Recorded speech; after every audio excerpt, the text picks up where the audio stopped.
This is real-life conversation with the voice of the North. This is Night Owls with Alan Robson.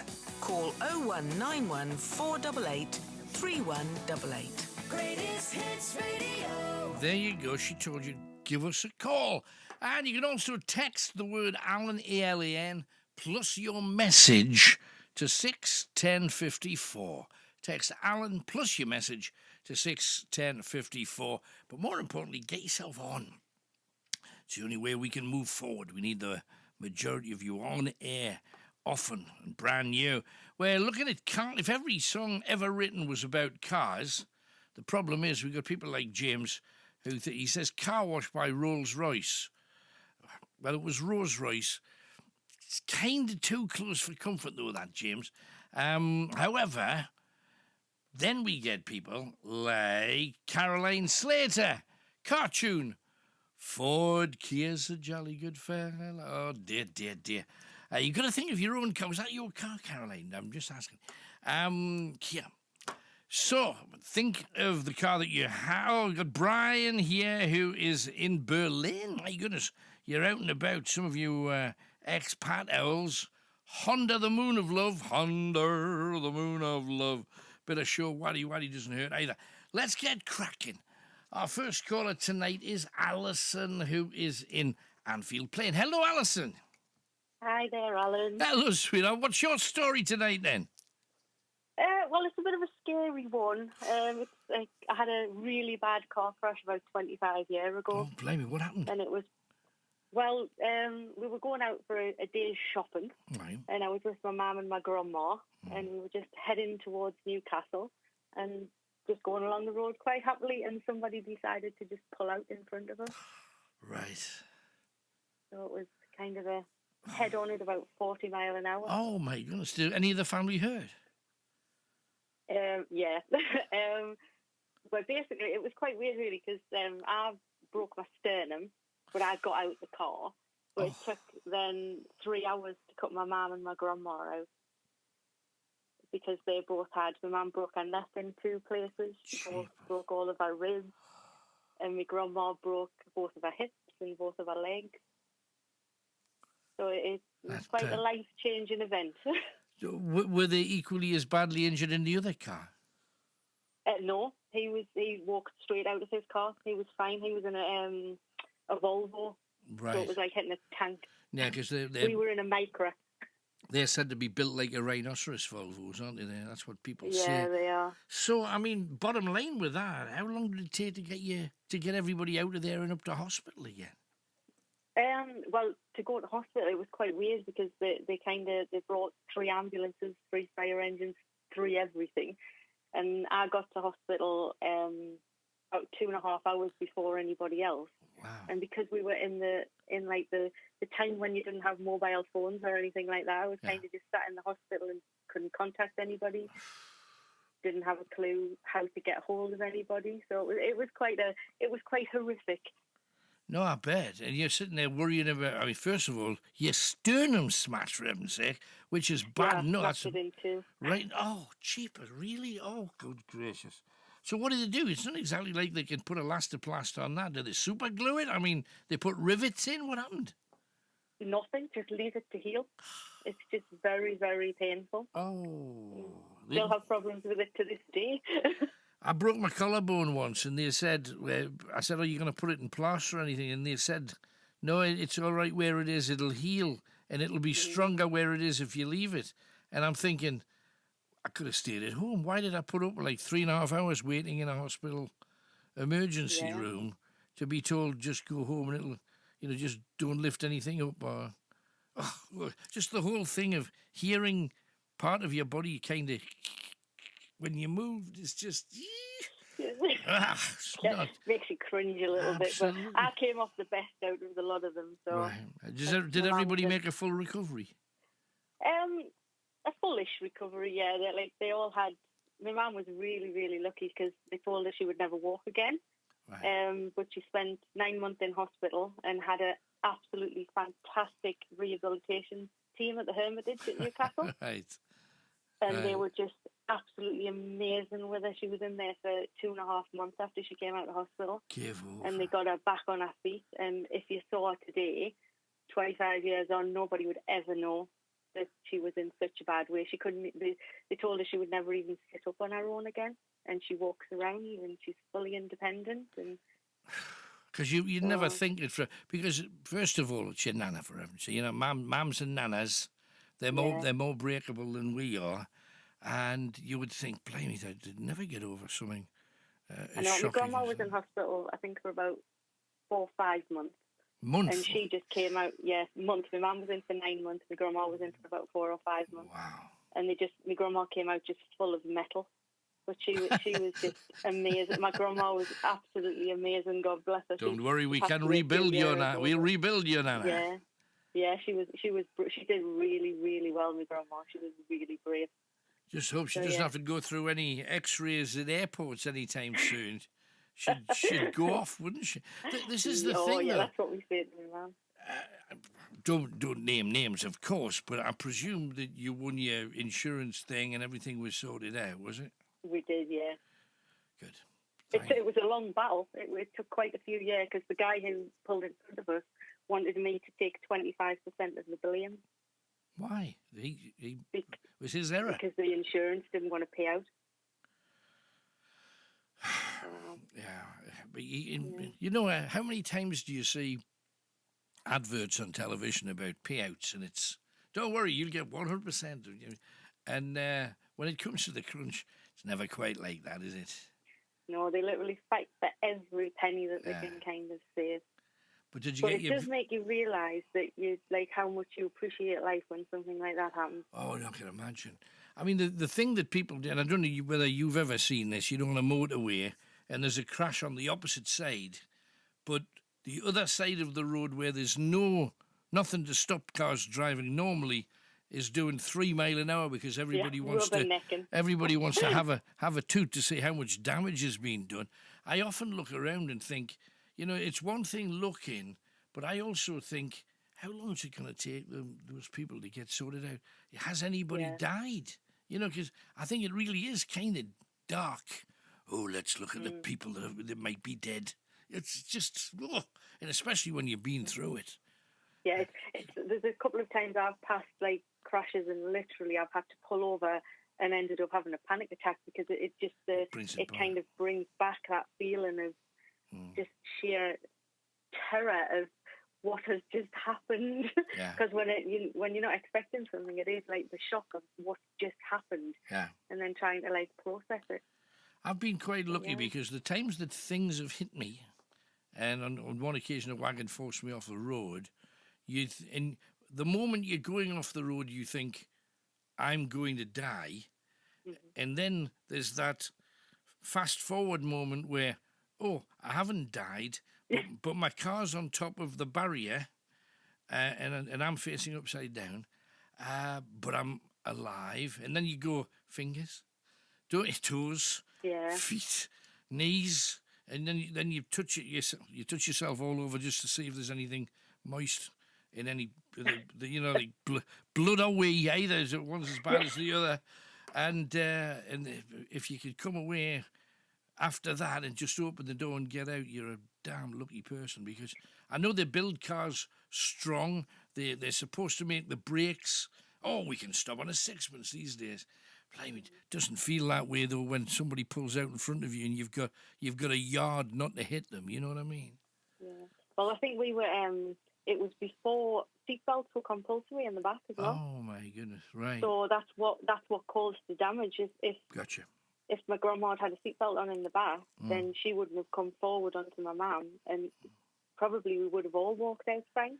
And I presume you wouldn't have an airbag either in the front end? No airbags, nothing like that. So that was the steering wheel that smashed your... I had a lovely steering wheel black imprint on my stomach that lasted about 3 weeks, and it was a perfect circle. But what was really strange is when it happened, my instinct is to get out of the car.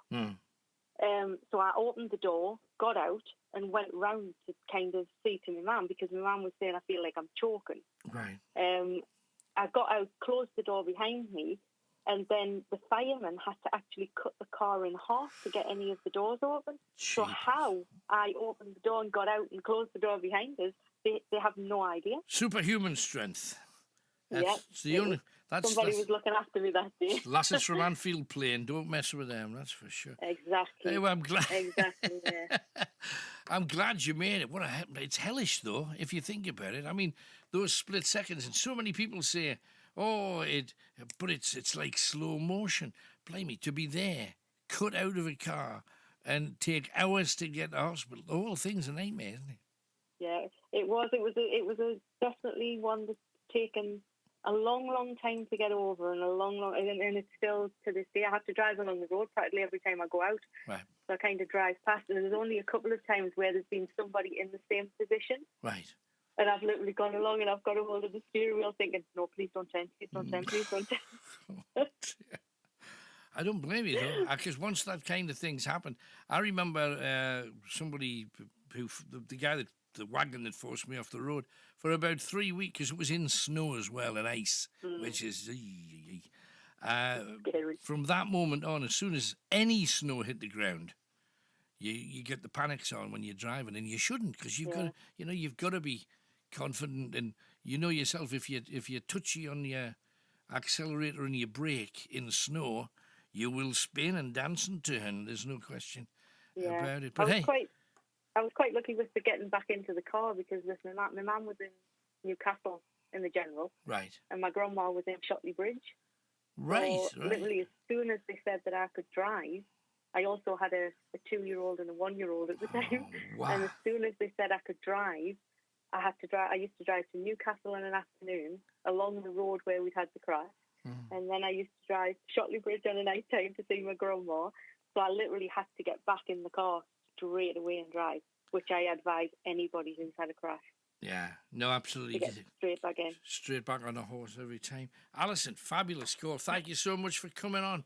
Appreciate it. Can I just say, Alan, before I go, my husband's been going through all these different songs, car songs.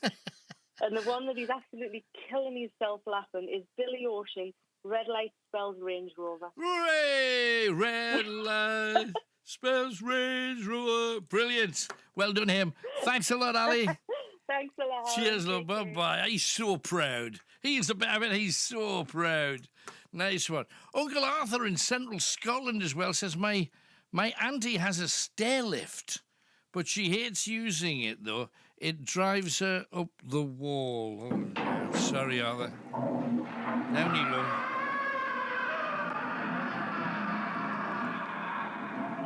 Also, Harvey's sent me an email in saying, Alan, I heard you mention about things that your pet has eaten. A few years ago, I had a cat called Chloe, and I noticed one morning that she didn't look at all well. I took her to the vet. The vet told me she needed emergency surgery due to an obstruction. The following day, I returned to the vet's, and the vet handed me 2 lengths of dental floss. She'd eaten all of my dental floss. Following this, my dental floss was placed under lock and key, says Harvey. And what's the... you can't... Was the cat's teeth immaculate? I'm guessing. But how much... were you're lucky enough to have like pet insurance, because how much would it cost to get an up like that? Meanwhile, we have Dawn, who is in Washington. Hello, Dawn. Hi. Hello, Hi, Alan. hello, Dawn. What you got for us today? Well, you're asking about what animals eat. Yes. Well, I had a Rottweiler and a German Shepherd. Right. Both together. The German Shepherd, no problem at all. The Rottweiler, she ate a television remote control. Oh, right. And a pair of tights, or stockings, which the vet had to remove.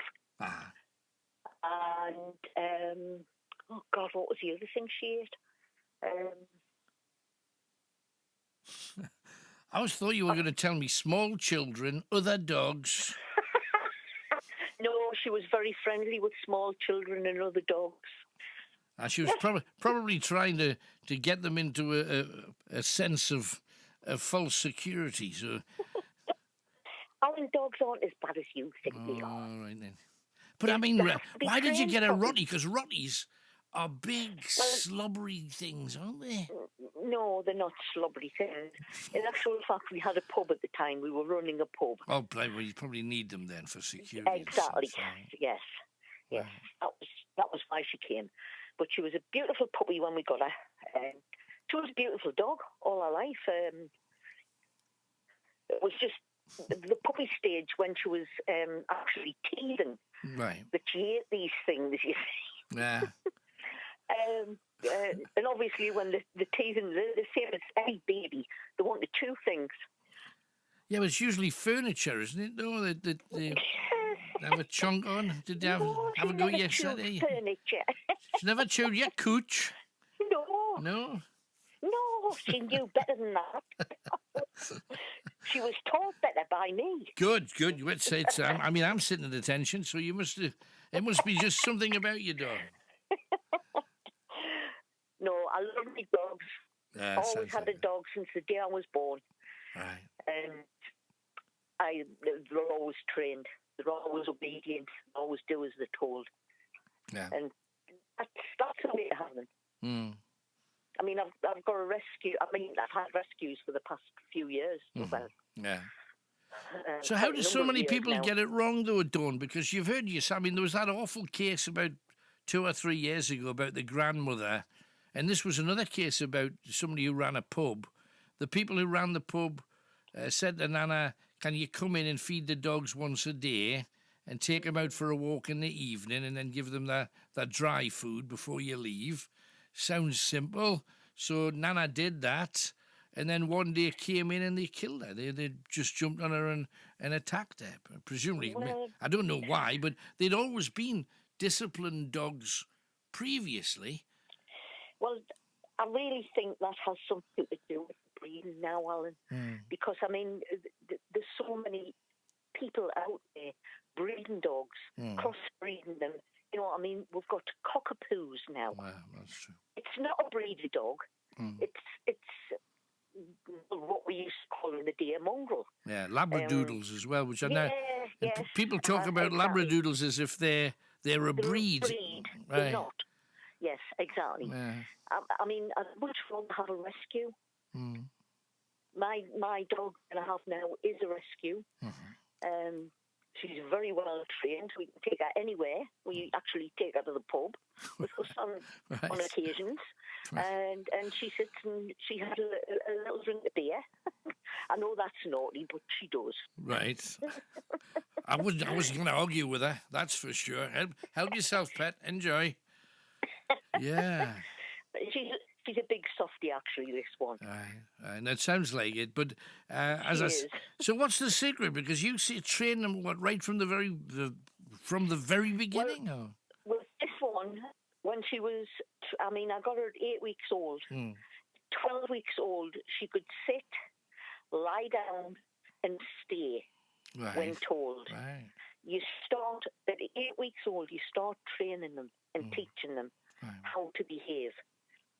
And that's how you make a dog. Right. And they are well behaved if they are trained properly. If they're treated properly. Right. I mean, my dog's like my baby. I have no children. She is my little girl. I love her to pieces. No, I know you don't. I have a cat as well, mind. Right. Well, I used to be a cat person. Now I'm a non-pet person. But they do say, and I hate to raise this subject, Dawn, that people who have dogs are said to resemble their pet. I mean, I don't think that resembles mine. Doesn't say much for you, darling. I'll tell you. I mean, if you. Do you look like you're Roddy? Oh, I'll tell you the true thing, man. So, you know those lassie dogs. He is like a Roddy. Which is why I'm glad this is a telephone call and not an interview.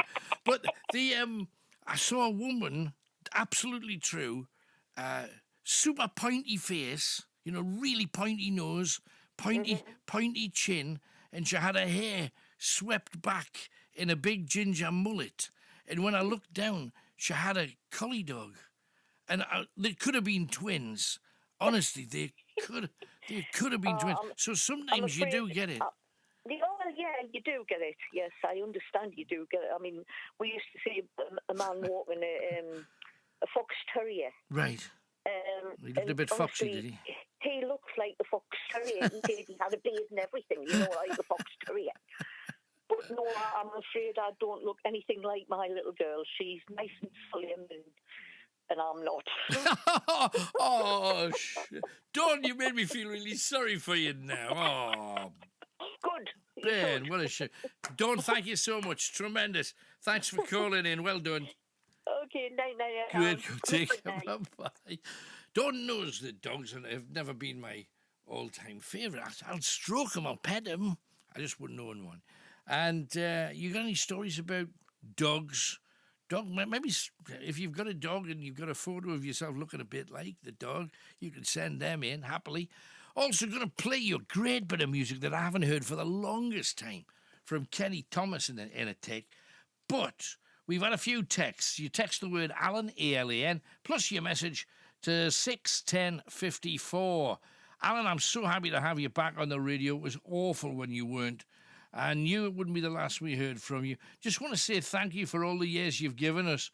There have been some shows I will never forget, including Scary Christmas 2014, when you played the noise of the elemental growling at the poor lady in Grindon. You've actually unwittingly helped me through some very, very dark times just from your great advice. So thank you again. And are you doing anything special for Halloween? Yes. We're going to be on YouTube. You're going to be able to, for the first time ever, you're going to be able to see what happens on a Night Owl's ghost hunt. I'm not telling you where we're going, but it's going to be on from 10 o'clock, as always. And that's from Chris Sackerson, your faithful Night Owl. Thank you very much. And car songs, we're getting more coming in. Caravan of Love, very good. Alfa Romeo and Juliet, I suppose it should be. And do you know, a little-known song like Andy Kim's only hit, Rock Me Bentley. That's pretty good. So, any car songs? Let's have them. Pick up your phone. I want your calls too. Dogs, MPs, young girls skipping school are making themselves ill because they don't want to use gender-neutral toilets. What's the answer to that? Pick up your phone. Let's have some crack. It's the Night Owls, and it's what we do. This is Night Owls on Greatest Hits Radio. You never know who's going to call next. 0191 488 3188. Greatest Hits Radio. Get those calls in. Pick up your telephone. It's what we do. And until you're all ringing as normal, and I know it's not normal because it's one night a week, but make it normal and make it fizzing and get everybody on here. And then we'll get more days. That's how it works. So pick up your telephone. If you've never called before, we'd love to have a chat with you too. 0191 488 3188. Some more car songs coming in. Nissan U. Oh, dear. Now, I said at the beginning of the show, I don't like Mondeos. Somebody else has come on with I don't like Hyundais. I don't like Hyundais. Tell me why. And also a Stevie Wonder song, Sir Duke. Very good. And Going Up Around the Bends. That was a Creedence Clearwater Revival song from back in 1970-something. So, on to Sue, who is in Washington. Hello, Sue. Hello, Alan. Hello there. Good to talk to you. What you got for us tonight then, Sue? Right. Last week it was on about the toilet things, Yes. weren't you? I'm Right, afraid so, yes. I've got two, and also there's something else about the shoes as well. Okay. Right. I was out with my friend. I won't mention her name, but we was out and she needed the loo, and she suffers from IBS. So with IBS, it's either you need to go, you can't go, or whatever. Right. And this particular day, she needed to go. So off we both went in the toilets, and I went and done my business and come out, and I was ages waiting for her. And anyway, eventually she came out, and she went to the sink to wash her hands. Right. And meanwhile, another lady came in, went into her cubicle, and came out gagging. Oh. Yeah. Oh, it's not funny, that whole thing. But you see, just to move this on to one of the topics that we were talking about tonight, how girls are now skipping school or making themselves ill so they don't have to use like gender neutral toilets where the boys are, because I bet the boys are making smells on purpose. And the girls have to go in and face, because I remember the difference between, and this is back in the old days when I was just a nipper, I remember the high street, and you knew when there was a man's toilet in your street. You could smell that like 300 yards up the street. You go, oh, there's a toilet, I think I'll go. But you would never smell a woman's toilet, because a woman's toilet's full of little, nice smelly stuff. So I can understand anybody not wanting to go where a bunch of stink pots have been before, because it's not nice though going into a loo where, I'll tell you something else I hate: warm toilet seats. Oh yeah. Don't like that. They've been sitting for a while then, don't they? Oh dear.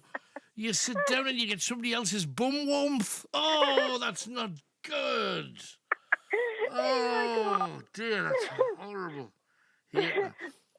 The other one was, it was a few years ago, and there was three of us out, and the lass was in a wheelchair, so she was like disabled. Right. We was actually in Matalan, and at the time there was a sale on. Right. And my other friend took her in the disabled loo, and she said, look, the lock's not working. You stand outside and keep guard. So I stood for a little while, and then my eyes went to this item on the rail in the sale, so I kind of wandered off. I went to look at this item. Right. Meanwhile... You're so easily seduced from helping somebody, aren't you? Oh, clothes. Look, she's off. Meanwhile... this man had walked in to open the door, and there's my friend sitting on the toilet, and he's round at angles, and she said, she'd never been so embarrassed in all her life. I just wondered, though, my mind just wandered, and I... Well, that's that. I bet she was really pleased. Your mind really wandered. That's... Bloke's unzipping himself and from... Shocking. But, and last... the things that dogs eat, I'll just get this one in, right? It's not what my dog has eaten, but we was walking and out with my dog and this other lady. She had her two dogs, and we was just chatting and walking along, and all of a sudden we saw one of them had this piece of string hanging out of the mouth. Right. And we stopped and investigated. That was a used Tampax. That's... No. I know, it's disgusting what people do. Last week... Sorry, I was just talking about things that's like intimate lady things. Yeah. I was sitting and I was eating some stew just the other day, and it was a very nice stew, homemade, lovely.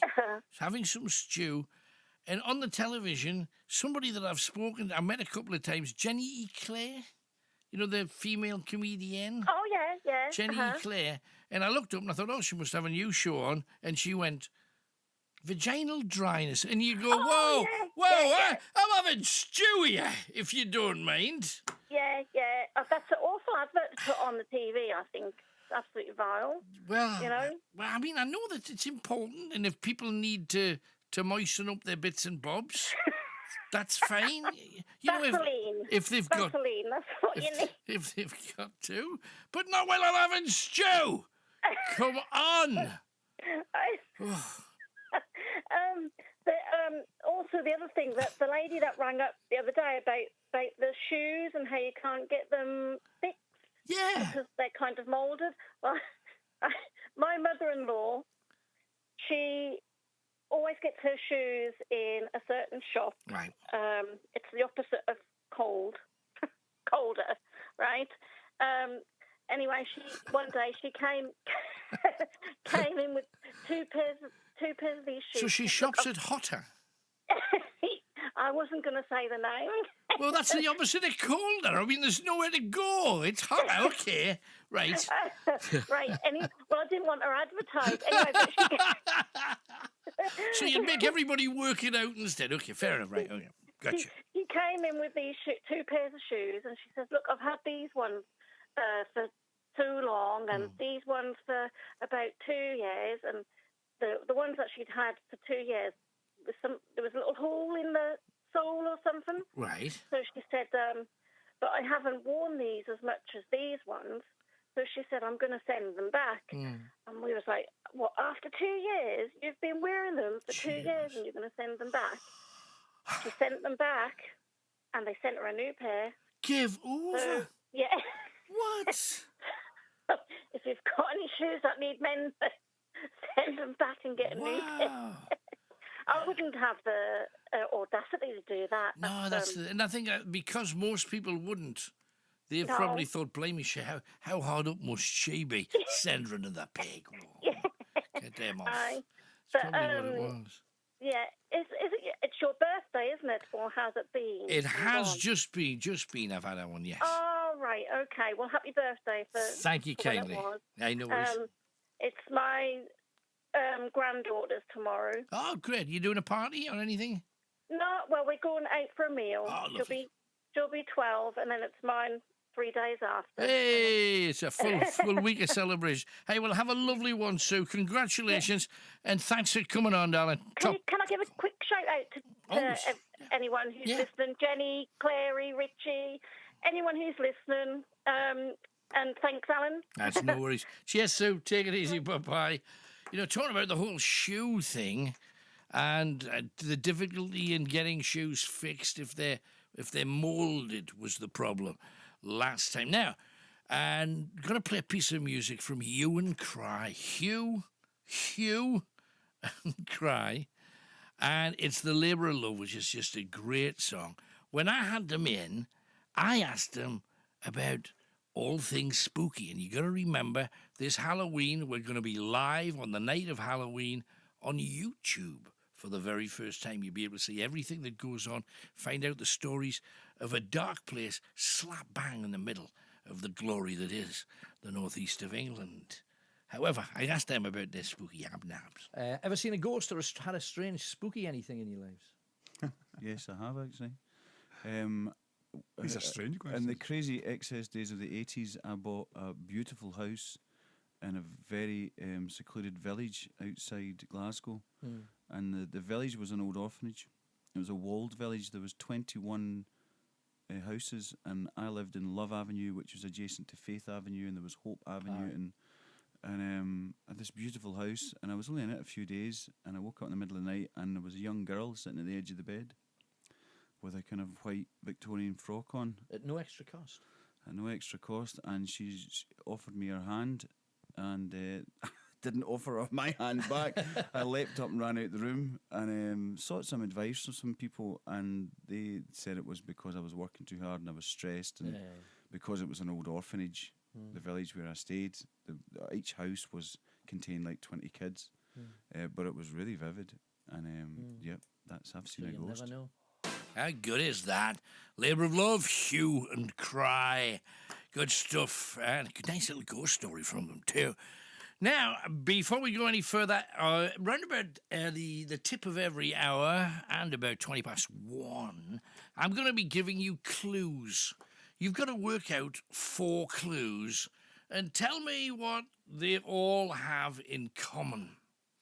The first clue is this. The Scottish leader was known as Robert the What? The one that saw the spider and got inspired. The Scottish king was known as Robert the What? Okay, Robert the What?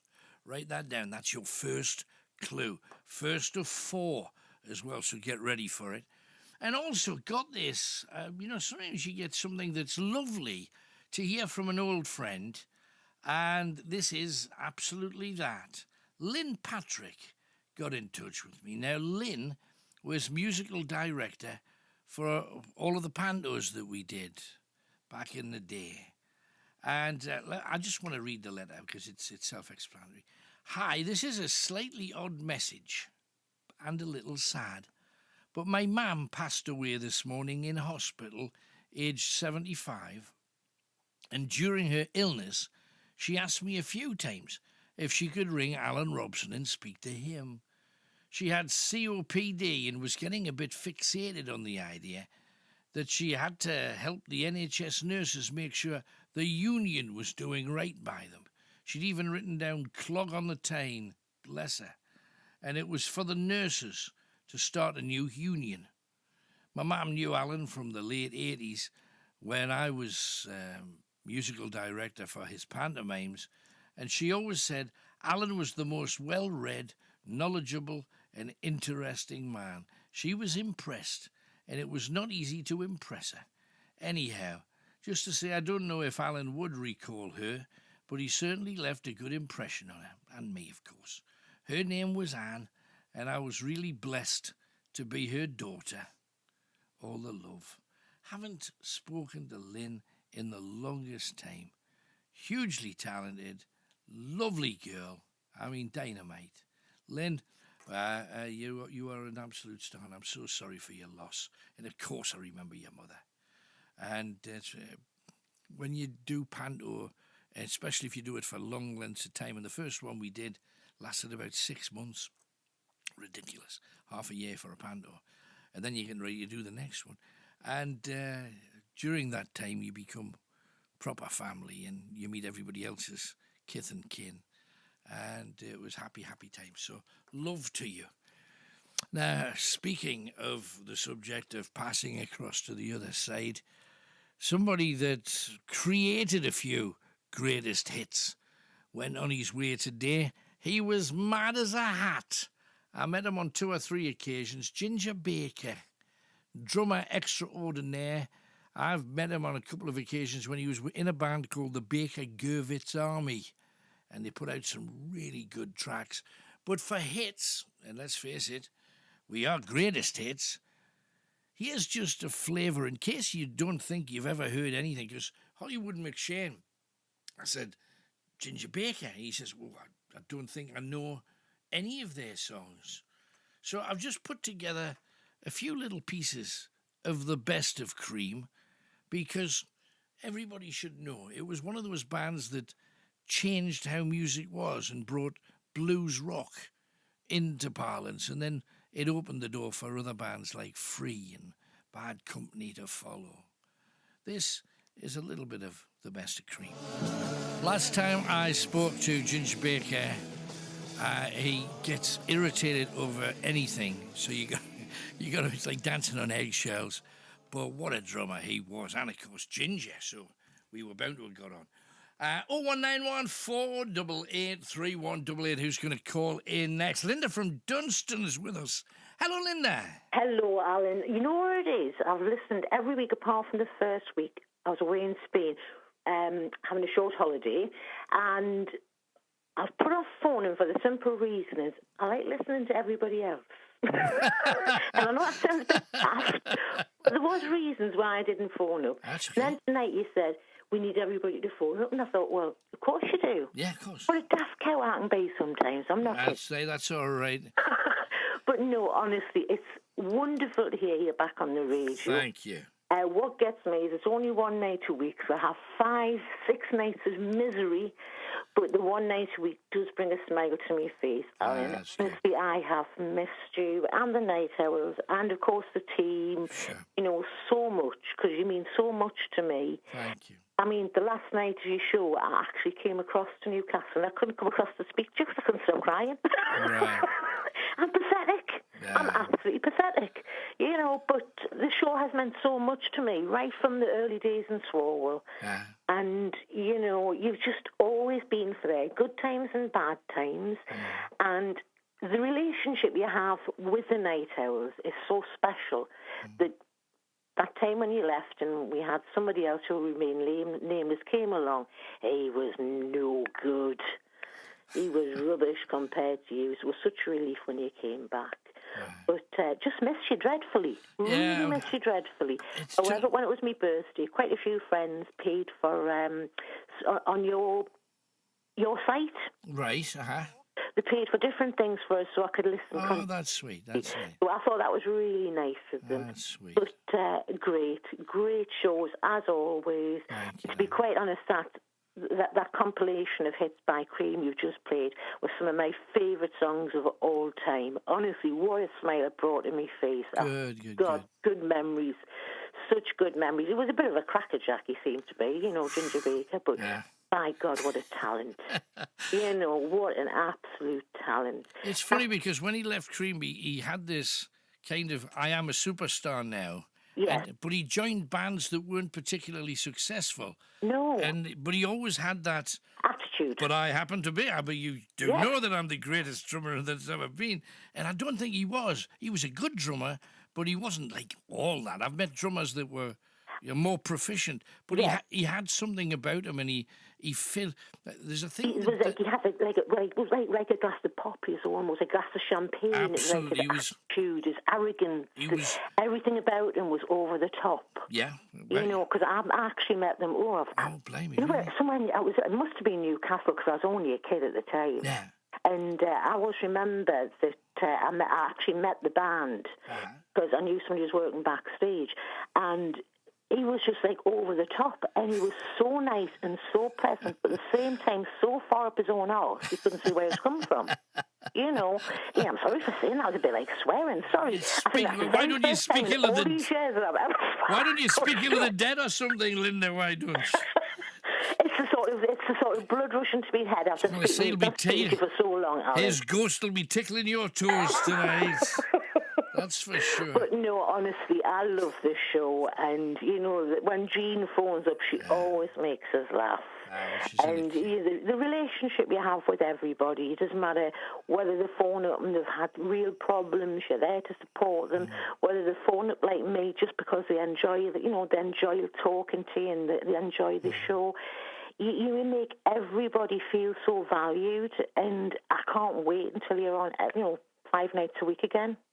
Well, I really can't. What we have to do, I mean, the reality of the situation is we're in the position where we have to please people who are a long way away. Yes. And the only way that we're going to do that is with numbers. So provided we get the numbers out then and listening. Well, that's why I phoned tonight, because like I said, the way I was looking at it, I phone up, I might miss somebody who comes on every week and I love listening to. It might be Clary, it might be Linda, it might be Jean, it might be somebody else, and I didn't want to sort of get them to miss their spot. No, I understand that. I understand. I never thought about it the other way around. That you need variety of people phoning up. Absolutely. So the radio stations say, "My God, yes, they are the numbers there." Well, that's kind of it. So, but the bottom line is the show's going well. We know the people are starting to find us and come to us now from all over the place. Getting lots of expats from other parts of the world finding us because we're in a slightly different place. But thank you, Linda. Bless you, darling. No, honestly, I am so pleased you're back, Alan, and thank all the sort of listeners who phone up and who participate. I appreciate every single one of them. And the team, you couldn't have a better team behind you. Well, I agree with that. Linda, thank you so much. You take care, and believe me, I'll be phoning every week now. You'll not get rid of it. Thanks, Linda. Take care, Alan. Bye-bye. Bye. Bye-bye. Now, I mentioned that thing about Tony Best, and he was describing himself, frankly, like a black stallion, although he's actually a fairly freckly pasty. Is he? What kind of a horse would he be? Well, he's not heading to the knacker's yard or anything. He's still maybe got a few canters left in him, but... and he says, Alan, I'm reduced to a horse and cart, but I'm still not as hard up as you. I'm sure I saw you. Was this you busking in Costco? And he sent a picture. I was actually in Costco recently. I can't make out the pictures because that one there comes up. Hang on, open, and click to download, and then nothing. This file was uploaded.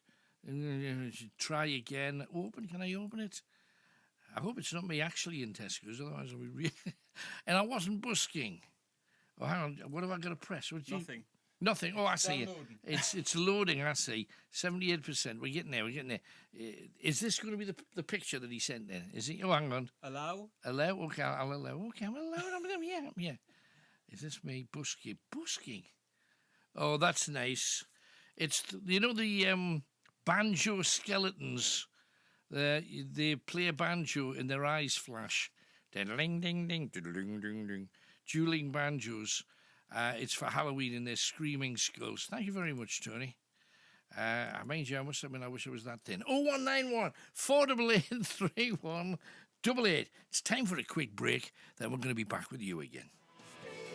Now, you can tell that I've got too much time on my hands because you can check out the new podcast, Alan Robson's Grizzly Tales. It's free. It's available everywhere. There'll be one on there a week.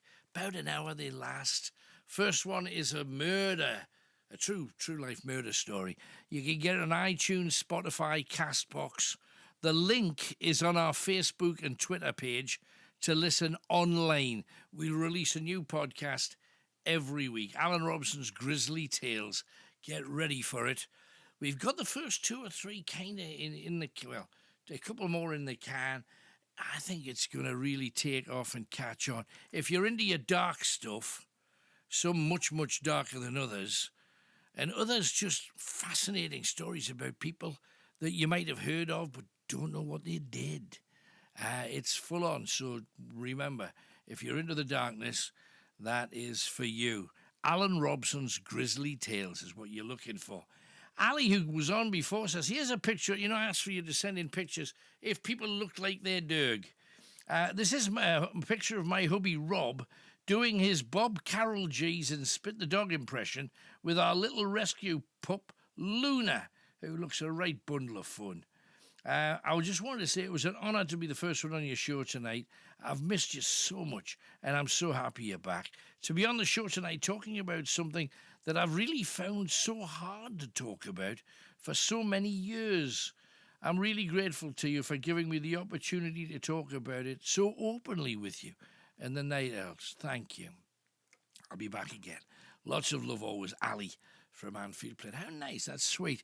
A lot of messages coming in, Alan. Very sad news to hear about the death of Ginger Baker and also Barry Masters, lead singer of Eddie and the Hot Rods. Do Anything You Want to Do. Great song. Top 10 hit in 77. I saw them at the City Hall at the peak of the punk new wave explosion in the 70s. Very energetic, live. Respect to Ginger and Barry. Rest in peace. Ian from Whitburn there. Thank you very much. Amazing.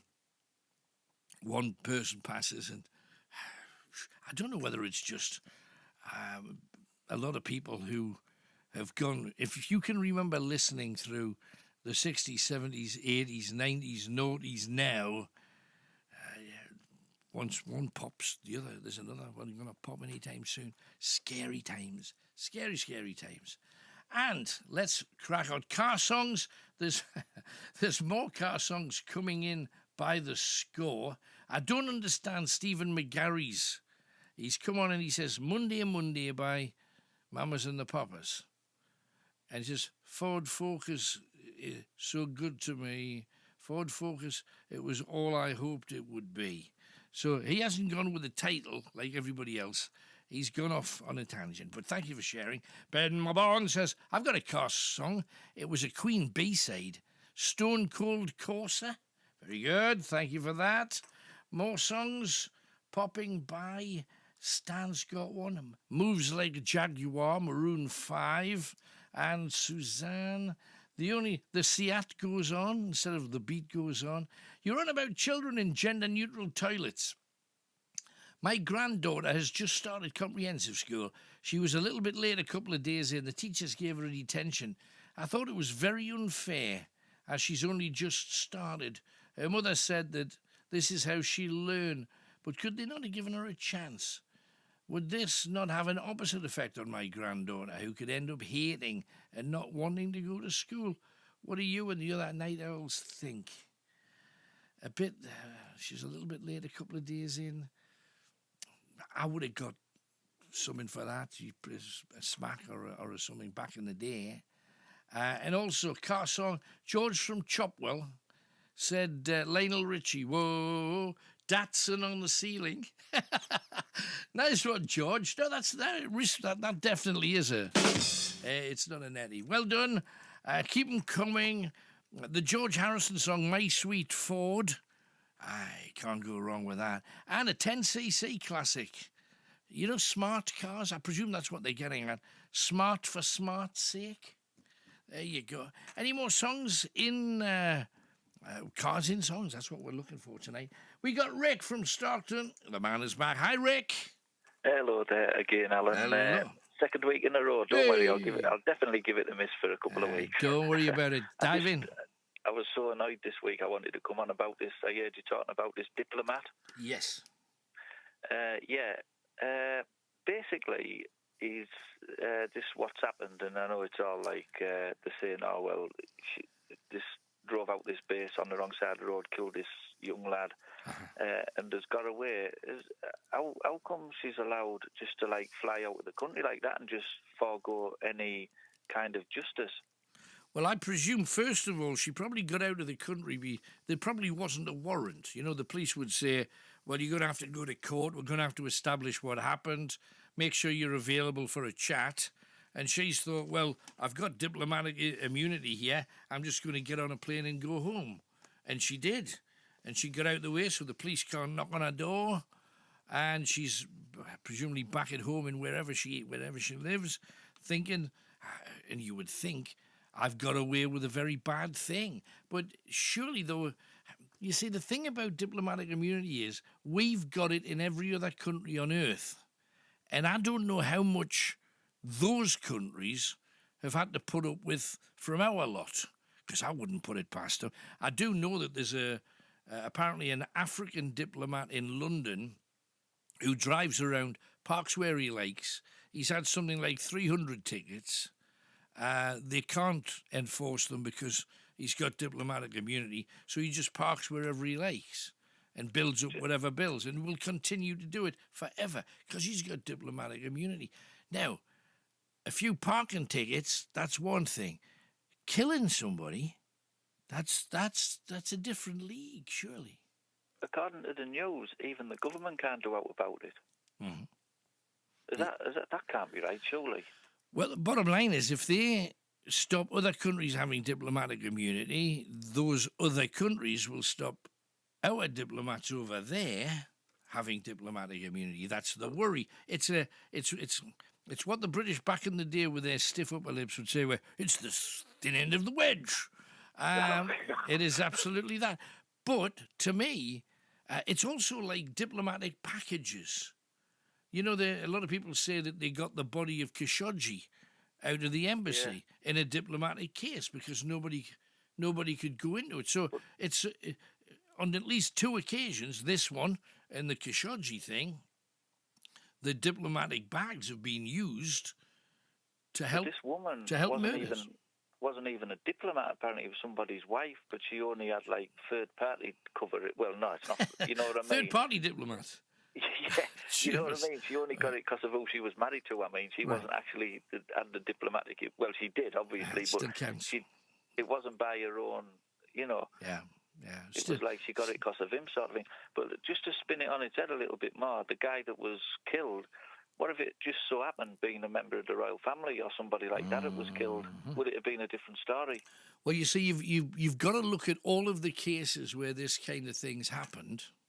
And we haven't established whether it was accidental death. We haven't established whose fault it was, you know. So we've heard the story. It's horrible.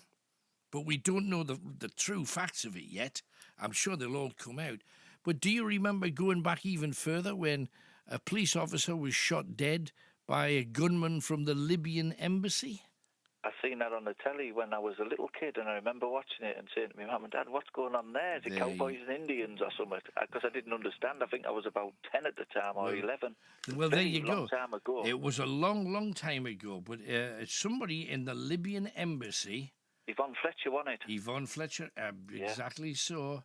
And she was killed by somebody, and that person then escaped justice because they had diplomatic immunity and left the country. Now, later on, the Libyans eventually gave somebody up for the killing, and he was eventually repatriated, I think, in somewhere like Turkey. However, most people think, we don't think he did it. We think his family were probably paid a fortune.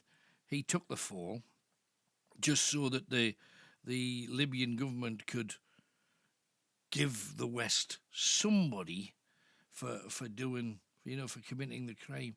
But it was horrific, absolutely horrific. I mean, she was a lovely young woman, and why was she shot? Well, nobody's ever given an answer to it. Why would you put a rifle out of the window of an embassy and shoot somebody that at that time was probably defending them? Watching out to stop people damaging the Libyan embassy, because there was a little bit of friction between us and Libya at the time. But no, what a mess. But you see, would you just scrap it then? Would you say, well, if you go to a foreign country, you're a representative of your country, but you don't have any special powers? Because it sounds like there's an awful lot of people taking the pay with it. Well, I'd say you can't have special powers to, kill people and then just fly home and just forget about it. No. I would scrap that part of it, definitely. No, basically, you more or less get away with murder and just fly out the country, and that's it. Unless the other country agrees to extradite you, there's no you can do. By the look of this, because I can't see... I honestly can't see America sending it back, because I don't think they ever do send people back to it, and they never deport the people to it from America. Very rare that happens. I can't remember it ever happening. I can't. It just seems so terrible how it's it's a case of come over to any country if you're a diplomat, kill somebody. And like you say about this diplomatic bag, I think I've said this to you about, we've talked about this before on this show about, what to stop somebody bringing a bag full of heroin in the country and selling it. And if you get caught, you just fly out.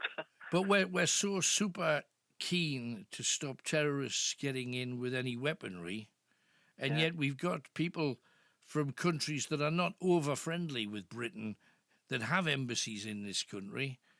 Who knows what they're bringing in, and who knows who they're giving it to?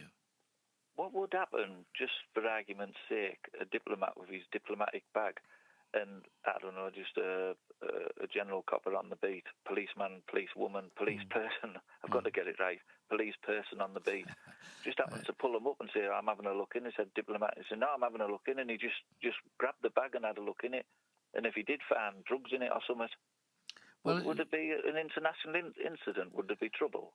Possibly they could. Here we go. Gillian's just sent in a statement about the young lad that was killed. The family of Harry Dunn announced they have launched a campaign to seek justice for Harry. It's a very lengthy statement. I'm not going to read it all, but the family, Harry's mum says, we're devastated by Harry's loss. He was such a precious young man who was loved by all who knew him.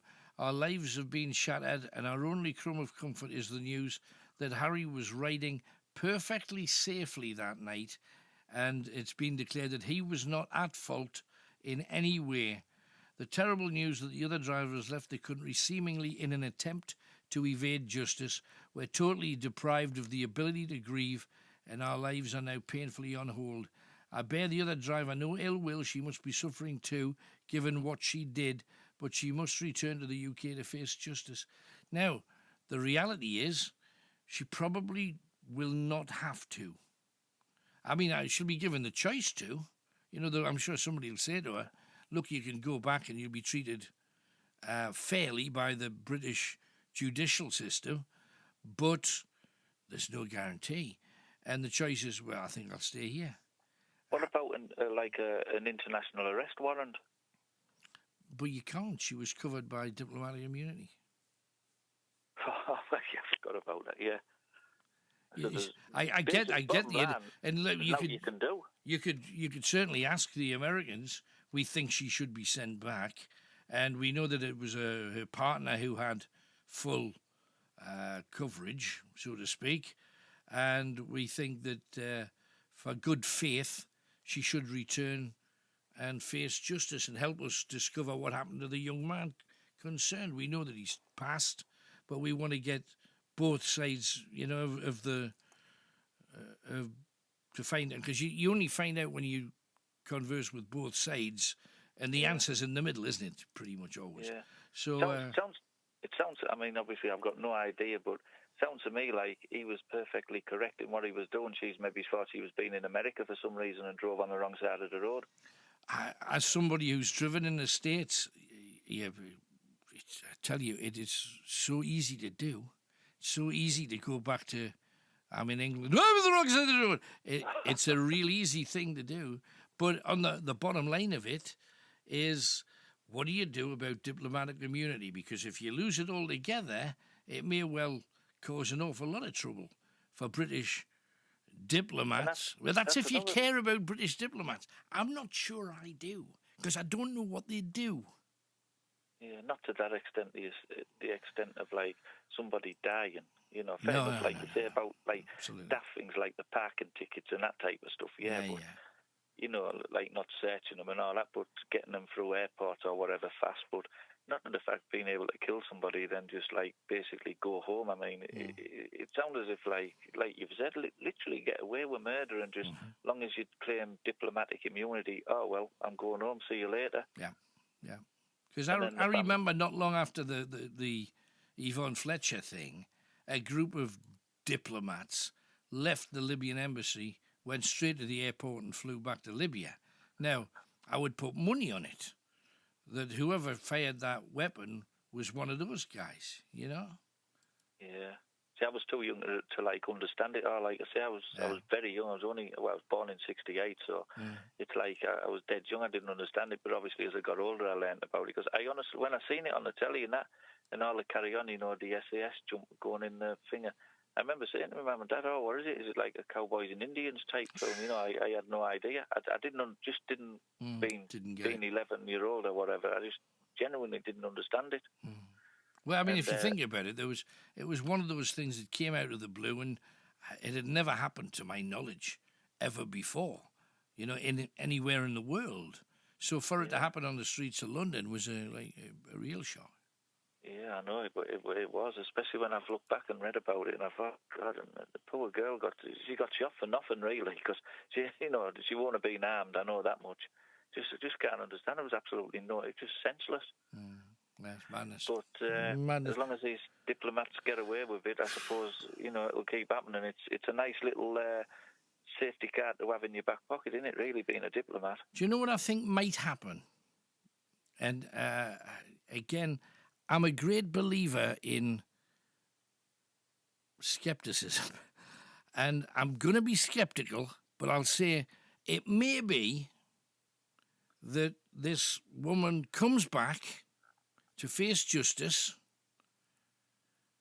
and she'll be told, or there may be some deal done so that she already knows what's going to happen before she leaves America, and it'll be something like, it was a terrible accident, suspended sentence for 3 years, but she can go back to America and get on with her life.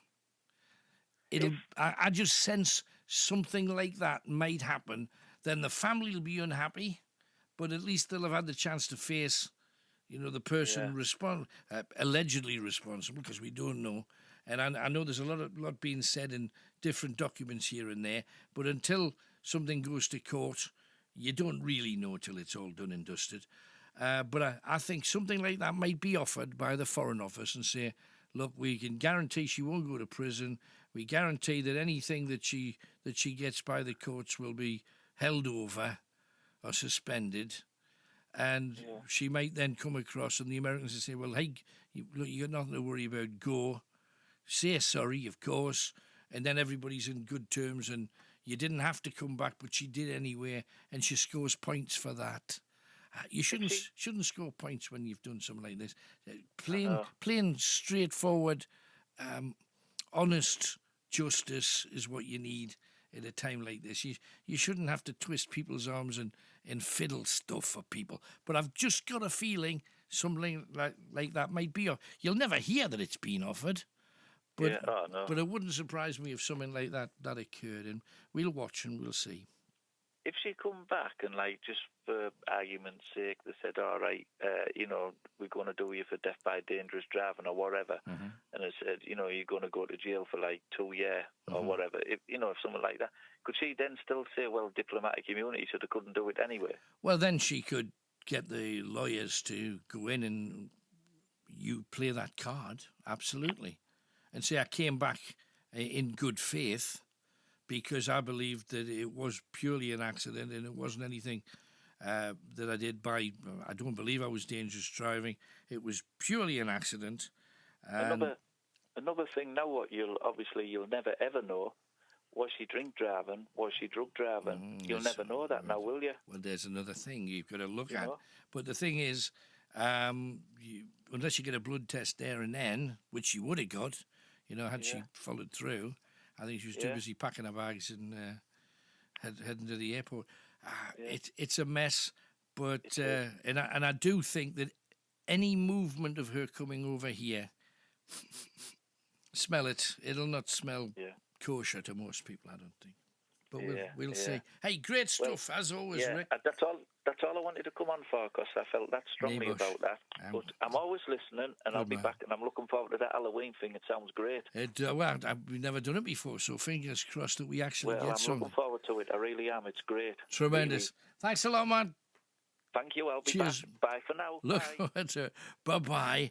And we're going to take a quick break and then a smashing bit of music from one of the bands that I absolutely love, and that's In Excess.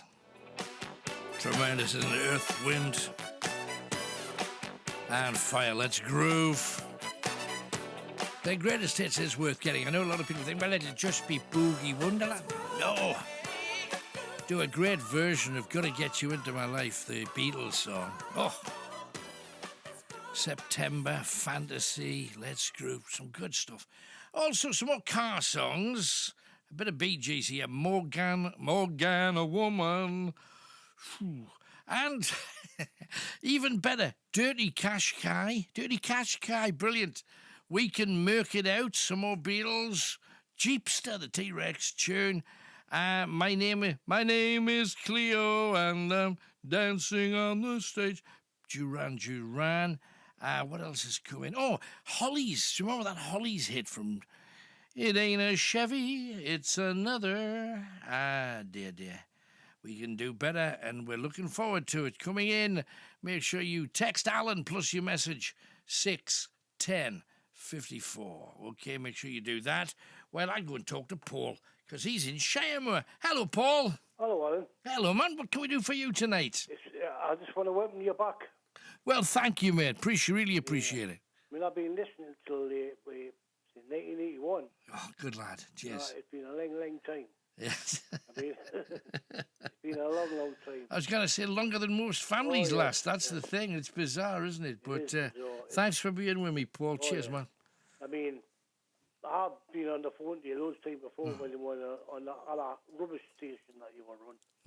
I mean, for what they've done to you is absolute disgrace. That's all I can say. You know, it's one of those things that if you're gonna get dumped, dump me when I'm failing. Don't dump me when I'm succeeding. But hey, such is life. We live to rise again. That's the thing. Oh yes. I mean, you're right what you say. Live to rise again. I mean, I've been poorly for the last 5 years now. Oh, blame me. What's the matter, Paul? Well, I had cancer. Right. I had cancer. I've had 3 operations. 4 operations I've had. How's it stand now then? It's gone now, like. Good lad, great. Well, I've had my bowels cut, an inch of me, a foot of my bowel taken away. Whoa, right. I've had half my lung taken away, and they cut all my ribs open to take a bit of my other lung away. Aye. You know, I mean, I've worked all my life. Yeah. You know. What was it? Were you a heavy smoker or something? What was it? I think I was. I mean, I did smoke. I don't smoke now. I've never smoked for 5 years, 6 years. Right, no, I bet. But I think it was the job I was doing. Right. Working with a lot of chemicals. Right. Well, the heat that causes it. A lot of the stuff. Also, a lot of the stuff that they put in the walls of places like that, with asbestos and stuff, can lead I to work that. with all that stuff. Yeah. I work with everything. I mean, I work on other rigs. I worked before I worked all hour. In the last place I worked, I'm not going to mention the company because we ended up getting the cancer the first time. And they did look after us. They looked after us, but It's a bit late when you've already got it, though. That's the thing, isn't it? It was just frightening because I've got a lot of kids and all that, and I thought, oh, God. Wow. I mean, I'm only 54 now. Right, I thought, oh, my God.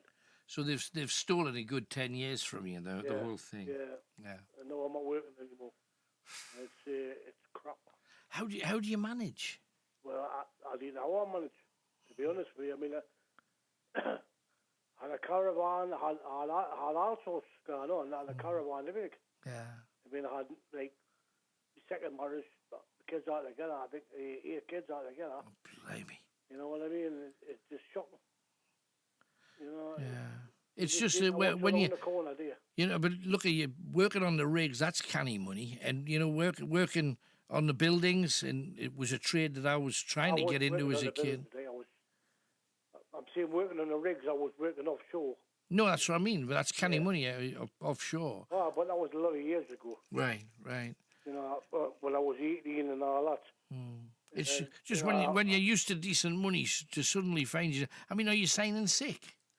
Yeah, I get that. What do you call it? The PIP. Oh, blimey, right? PIP now. So yeah. You know what I mean? It's just. Good luck with that. You're right. Good luck with that, Harry. My wife, or been married to now for the last 13 years. Her best friend is the manager. Right. For the PIP. I've never been on the dole in my life. Yeah. You know what I mean? I've never signed the dole. I mean, I don't have to sign it. I know like that, but it's the having money and getting out. It's shocking, like. Yeah. You know what I mean? No, People do. I mean, the thing is, even though you've worked all your life, as soon as you put your hand out for something, everybody thinks you're a chancer. Exactly, aye. That's what I'm saying, Alan. Yeah. I mean, people are going to realise, these days, and there's a lot of people, that didn't work and all that, but they didn't know what's around the corner. No, absolutely. You know what I mean? 100%. I mean, I was as fit as a fiddle. I worked hard, like fit as a fiddle. Yeah. 12 hours a day, 18 hours a day. I worked hard. I worked in Norway. I worked in everywhere in this country. I worked all over the goddamn place, all over the world, Yeah.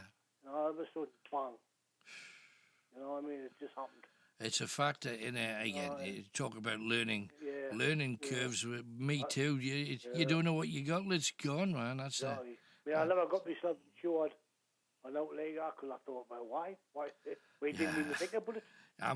Because you presume, well, I'm really healthy now, so why should I bother with that kind of stuff? Now, all of a sudden, in 6 months, I just went bang downhill.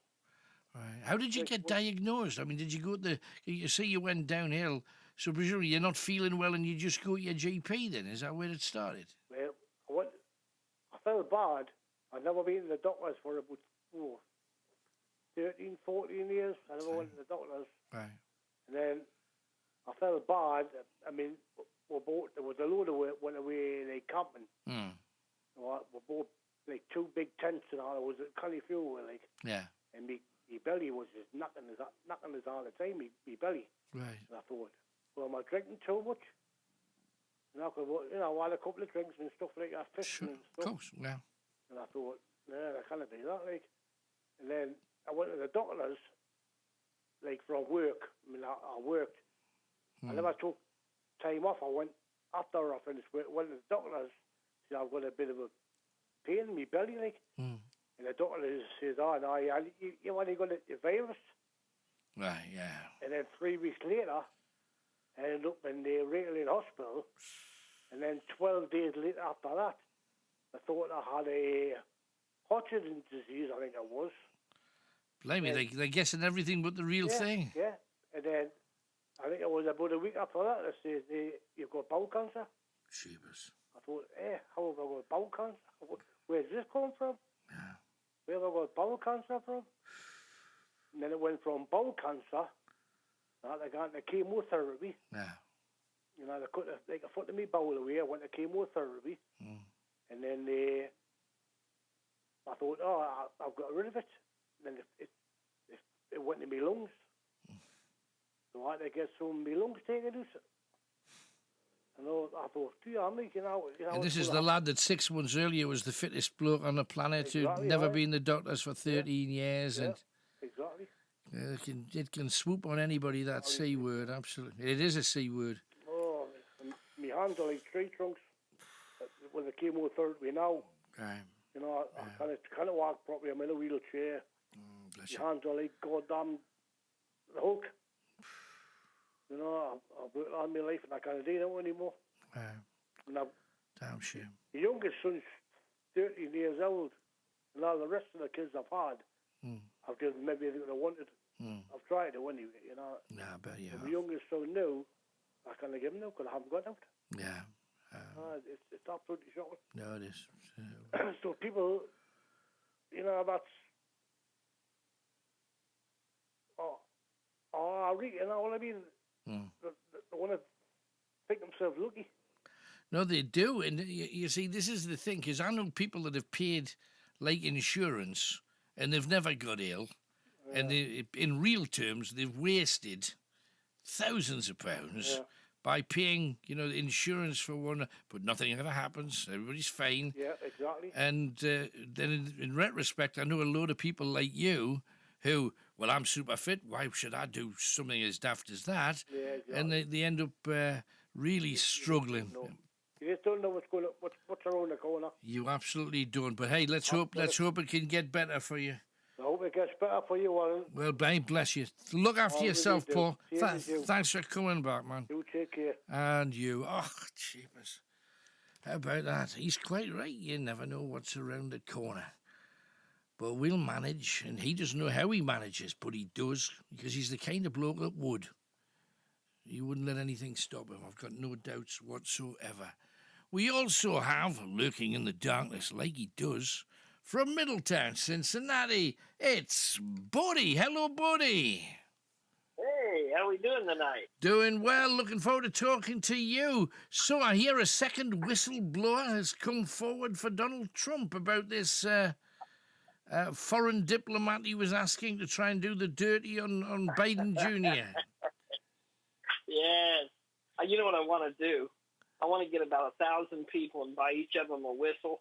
And every time Trump comes out on the lawn, I want to have them all blow those whistles at him. Just to pluck him.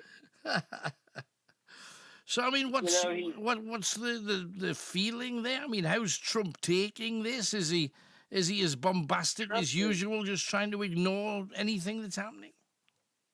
Well, as you know, Trump is surrounded with a bunch of sycophants who are terrified of him, and they want their political base to stay in one piece, and they know that the only way to do that is to protect Trump, much like Renfield protected Dracula. You know, it doesn't matter to them what kind of atrocities he commits, as long as they, keep the sunlight off of him and keep dirt in that coffin. I think that they think everything's going to be okay. Right. But the armor's starting to get chinks in it because Trump is starting to become more and more hysterical and make more and more verbal snafus in front of the camera. And the thing with Trump is he thinks if he says and does these things out in the open, well, it's not hidden, it's not a secret, so it's not a scandal. But it is a scandal because what he's doing is scandalous, and no amount of saying it out loud is going to validate it. So, it just seems like, you see, from us looking in from Britain, what we see is a president saying things that no other president ever would. A lot of them just made up on the spur of the moment. I have no doubt. You watch something on Fox News and then just start tweeting. And it's not like he says, I shall allow my advisors to look at this before it goes. It's gone. It's out there, isn't it? Oh, yeah. And now subpoenas are finding their way into the White House for things like his tax records. And mind you, we've talked about those tax records before, and they're still not anywhere to be seen, are they? Well, it's getting closer because the subpoena for his tax records are now under the category of evidence in an impeachment investigation. Right, I see. That makes it different. If he doesn't pay attention to those subpoenas, then the sergeant at arms will come in and take those documents out of the White House. Right.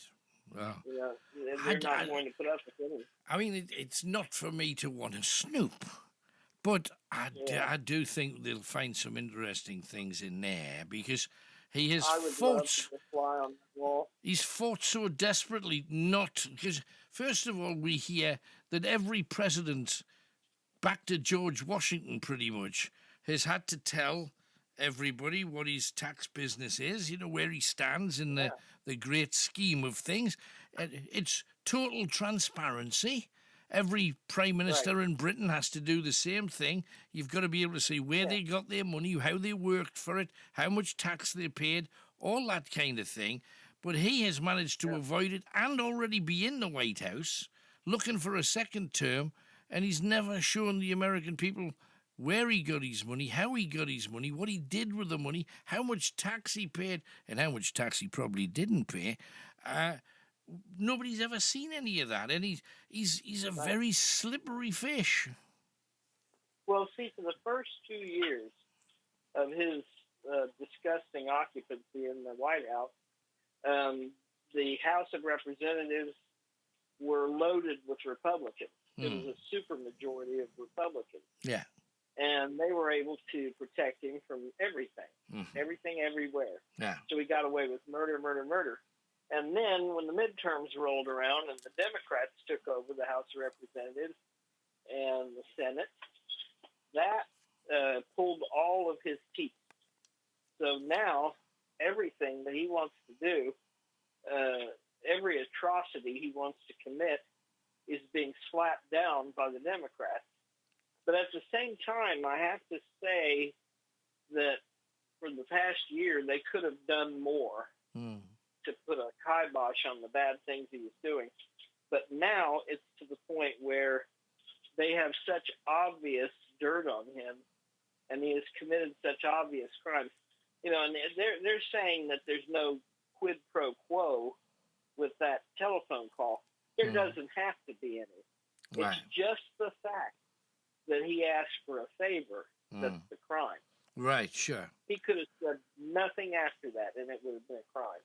Right, because I just can't imagine at any point Boris Johnson, even Boris Johnson, who's as mad as a hat as well, as far as anybody can tell, because all of our politicians at the present moment are more like cartoon characters than human beings. But even Boris, I don't think, would ring up the president of France and say, "Do you want to buy a flat screen TV? I've got a few. I picked up." I just can't imagine anybody. If you ask for a favor, you ask for a favor to help your country, not to help you. That, and isn't that the difference? Well, for all of his silliness, you can't say Boris Johnson is evil. He's just dopey, and clueless. But Trump is an evil monster. He hates so much that the things that he does are so vile and so anti-human. The things he did to those children and babies, I mean, it's an atrocity. Right. And, that's the difference. And when Trump is no longer president, which that day is coming, and to put the cherry right on top, and you will remember me saying this in the past, Pence is being thrown under the bus, as is several other members of the cabinet, including the disgusting turtle-looking Mitch McConnell. Well, they are all going right under the wheels of that bus. Question, though, if it's heading in that direction, you normally, knowing the nature of backstabbing politicians at the best of times, even people in Trump's own party surely would start breaking ranks as if to say, I could be a good option for president. They're doing that right now. Are they? Because, we're not aware of it over here, but it's the most natural thing. When if it looks like the ship's going to sink, you'll see an awful lot of people that want to wave from the shore, let them sink, and say, well, that ship wouldn't have sank if I'd have been in control. So who's likely then? I mean, any big names? Well, if you watch Rachel Maddow on MSNBC, right. or Mr. O'Donnell on MSNBC, Lawrence O'Donnell, you will get not only the names of these people. Some of them are doing what they're doing incognito. They're not giving their name. All right. These now three whistleblowers are people close to Trump. Gotcha. But they haven't given their names. Okay. Right. Yeah. But if you watch interviews on the telly, you get about 1 out of every 3 Republicans you talk to say, "This guy is bonkers. He's cuckoo bananas, and I'm jumping ship." Yeah, we just, Bodie, you and I just seem to have talked about this for since like half a year before he even got into office, thinking he'll be gone. Yeah. He's not going to last half a term. Because the stuff that he does is always for him. It's not for anybody else. It's usually just for him. And thus has been proven. We haven't seen his tax record, so we don't know how much he and his family have benefited. But an awful lot of people that have worked with him, for him, or asked, helped him get building projects in various places, or solicitors and lawyers who helped get him off bankruptcy hearings. They've all been rewarded for helping him, which... Oh, yeah, they've been given government positions that they don't qualify for.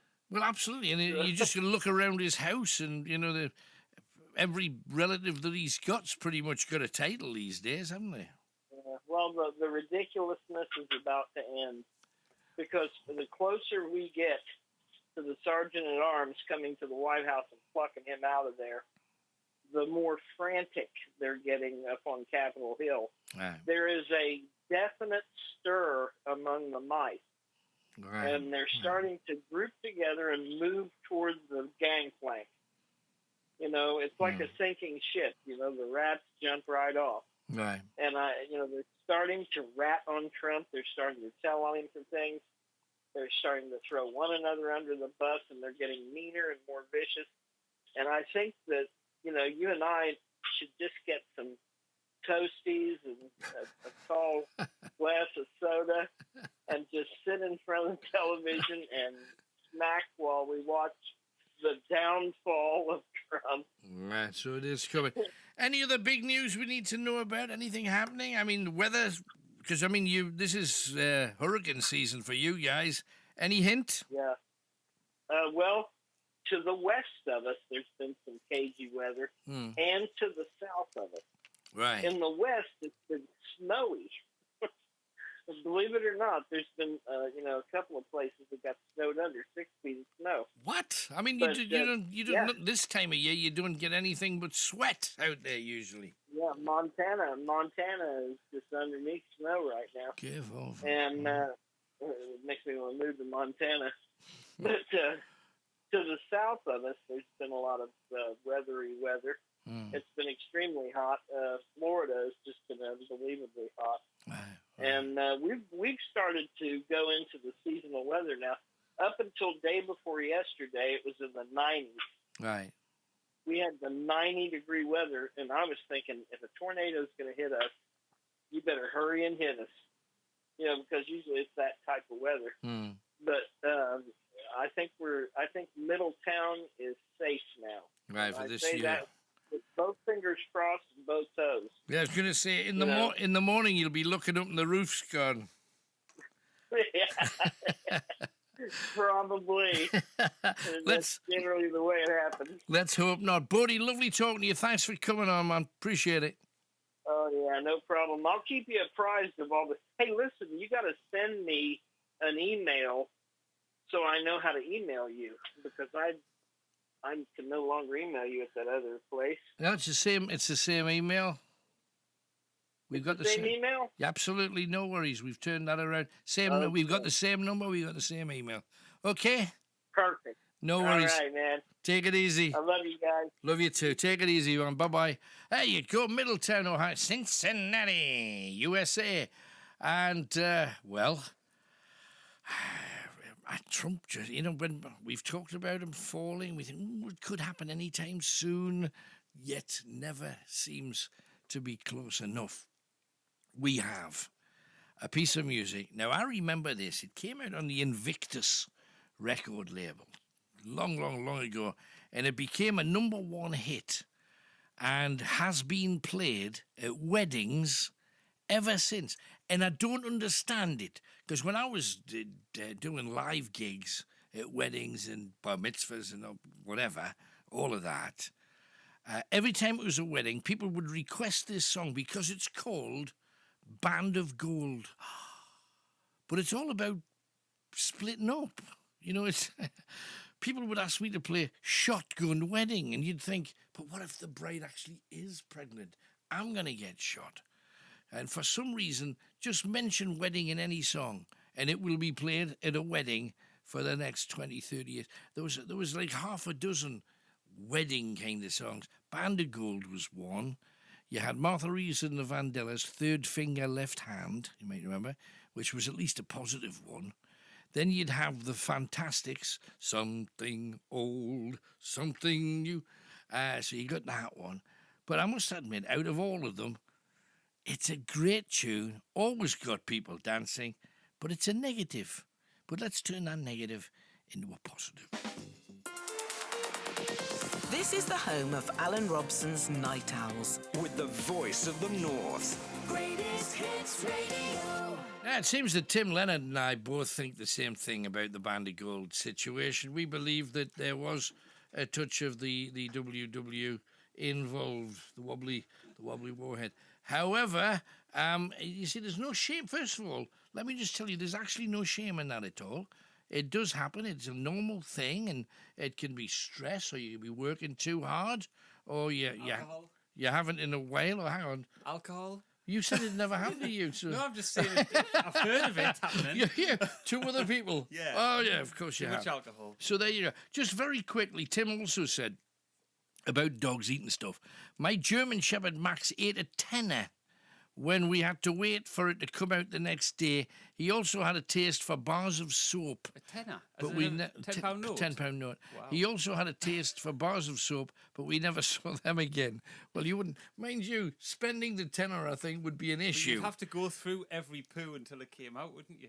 Of course. Well. Oh. Yeah. I mean, you would, though, for a tenner. But was it the paper notes or is it the new plastic notes? Because you could wash them off the new notes, Yeah. I suppose. Yeah. And Tim also says, I love this. When I was at South Tyneside Marine College, a lad had just got a moped so he could get to college.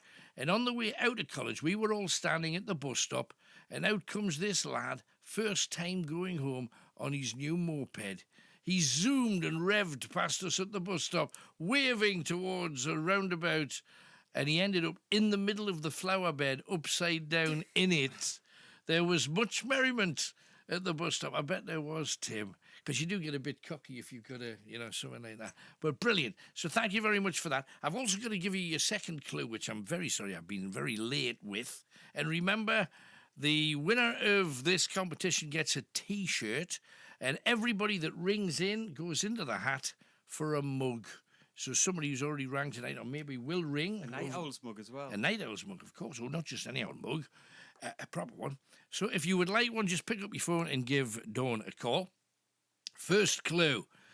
Scottish king was known as Robert the What. You know, the one who watched the spider climbing up the web and it made him persevere. Second clue. Anagram of Plantco. Plantco. Plantco. What links Plantco? 2 clues down, you'll get 2 more clues. And I think, in fairness, I can say it's time for the blah. I can play the music for the blah, and it would actually be in the place where it was supposed to be in the first place. There you go. So what is the blah? Oh, we see what's on fleek. We see what's texting, what's trending, what's happening out there, and we bring it in. Hollywood McShane. Hello. And also Dawn tonight. Hello. Okay, let's get to the game. We always tell you what's trending, but we also take a look on tomorrow's front pages and have a bit of a chinwag about them. As a three, we call it the blah because it's kind of the stuff that you guys do at home. You always have a whinge about stuff, so we can have a little bit of a pop at things too. Monday's national newspaper front pages. Let us begin where we normally do. Starting off with the Daily Mirror. Now, we've had Vinnie Jones on the show. I'm going to try and play maybe that interview, especially now because he's just lost his beloved wife after a number of years and played a hard man in everything he did as a footballer. But I know from after the interview ended, I was talking to him about his wife who has had cancer on and off for the longest time. And as soon as you mentioned his wife, his eyes just filled up. And you just knew there was something really special between them. You know, you knew it was real. And there's a lot that isn't. And on the Daily Mirror, there's a picture of him breaking his heart with somebody sent him a card. Vinny, Tanya's last love letter just breaks my heart. And he's in bits. And also the front page main story, Johnson's Brexit bombshell. No deal could kill. A Mirror probe reveals feared medicine shortages will put thousands at risk. To be honest, there's already been some medicines that have been affected by just, where we are. The Times, lovely picture of a very avant-garde 60s ginger baker in a flowery top. Johnson in a last-ditch bid to save a Brexit plan. They still haven't got a plan. Universities under fire as accommodation crisis hits students. Have you ever seen in our cities, especially around the north, Durham, Sunderland, Newcastle, Ashington, have you ever seen as much accommodation for students and there's still not enough? I can't believe it. It's like it's been overrun in the city centres and it's expensive. Every building there's... I know. The student digs are really expensive. They get their breakfast, they get it cleaned, they're spoiled these days. It depends which ones they're staying in then. There's some exclusive ones I've drove past. There's some in Newcastle city centre that if you go to the toilet, you can press a button and they'll come and wipe you. No, really? Well, I mean, I've just heard rumours of that. I don't know whether it's really true. And also the police cleared of misconduct over bogus sex abuse claims. Don't know what that is all about, but there's also a picture of Matty Longstaff, who is a debutante for Newcastle United, who scored a goal past Manchester United this last evening. Daily Express. The Prime Minister warns Macron, don't think we won't quit. Although he may be stopped by the House of Commons from actually doing that. And Strictly is a challenge for Annika. Strictly Come Dancing. I presume. Yeah. And Annika cannot do it, I'm guessing. Oh, I used to love Challenge Annika. Remember that? I just... But she got on a helicopter. Yeah, it was some great TV. She was great at that. Great TV. She was good at that. Refrain judgment on the... I don't watch Strictly. I don't watch Strictly. You watch Strictly? You like it? Yeah. How's Chris Guilty Ramsey pleasure. doing? Because he's one of ours. He's doing great. He's not been in the dance-off yet. He's made it through every week on the public boats. I get the impression that he doesn't look like the sort, He must be doing all right then. Yeah. He's not doing bad. He must be taken to it. Well, good on him. The Guardian, let's have a look to see what's there. Thousands unknowingly on a secret prevent database. Don't know what that means. And Macron sets Johnson a deadline to revise his Brexit plan. Daily Mail, big Elton John special in there. Elton, how my mum tried to spoil the happiest day of my life. And it's called Me, the rock memoir that the whole world is talking about. The whole world. And other places. But the main story, underneath all the colour pictures of Elt, Judge blasts Nick police whitewash. Fury at the watchdogs who cleared officers of misconduct in a sex abuse fantasist case. Daily Telegraph, Boris to seek a Supreme Court ruling on no deal. And there's a picture of is it Prue Leith from the bakery yeah. thing? She's on there, don't know why. Daily Star. Family demand Kyle death files. ITV urged to hand over secret emails and videos. They're really going at Jeremy Kyle's show, and the nature of the show and the people who apply, remember, apply to be on it, you would think would know what they were getting into. You would think so. Especially after so many years of it. It's not like you don't know what you're going to get when you get on there, but they're putting them through the mill. Now, I must admit, my view changed when I realised he was a fan of Night Owls and loved the show for years. Suddenly, somebody that I've never particularly had any kind of interest in, you think, well, we have to give him the benefit of the doubt if he's got decent taste. And hi, Jeremy. I just think if he is listening, you're probably right. I just think that they're putting him through the mill, and he's in an impossible position because I'm fairly sure the entire show was designed to be exactly what it was. Well, it's not him; it's the producers getting the guests on and egging them on and stuff like that. So it's not really all his fault. No, I don't hold him responsible for what other people choose to do. But it's him with that's getting dragged through the mud. It's his name every day. That's yeah. Financial Times, HSBC to axe up to 10,000 jobs in a worldwide cost-cutting drive. That's not good news for anybody. And also The Independent. Oh, there's Ginger Baker looking totally spaced out. Farewell to a wild man of rock, and he really was. And the main story, the far right exploits safety of women to spread hate. The government is guilty of slow and unfocused response to the report. The Metro newspaper, Fleabag Phoebe is tailor-made for US telly. Have you watched Fleabag? Fleabag's great. It's really good. I've heard everybody talk. What's it about? What's the crack? It's basically she's just a horny 40-something-year-old, and it's got Olivia Colman, and it's got a really good cast, and it's just funny. Right. So she gets with it. I don't really want to spoil it if you haven't seen it. It's a comedy, though. Yeah, it's only like half an hour episodes or 20 minutes. So you can download it on iPlayer. I would definitely recommend it. It's really funny. Fleabag is funny. I saw her doing the intro to Friday Night Live, but I didn't know who she was. Well, she won till they said this was is it the an woman. Emmy. She won an Emmy for it. Right, but then they said this is the woman from Fleabag. Yeah, definitely watch it. And then the picture is Boris looking constipated, and the headline is "Squat a Nerve. Johnson won't budge from number 10 even if MPs vote him out." And he says, "I'm going to force the Queen to sack me." And she might. Be careful what you wish for. So that's Monday's national newspaper front pages. Over to Dawn, who is on holiday next week. I am indeed. And you got your money, and you booked up where?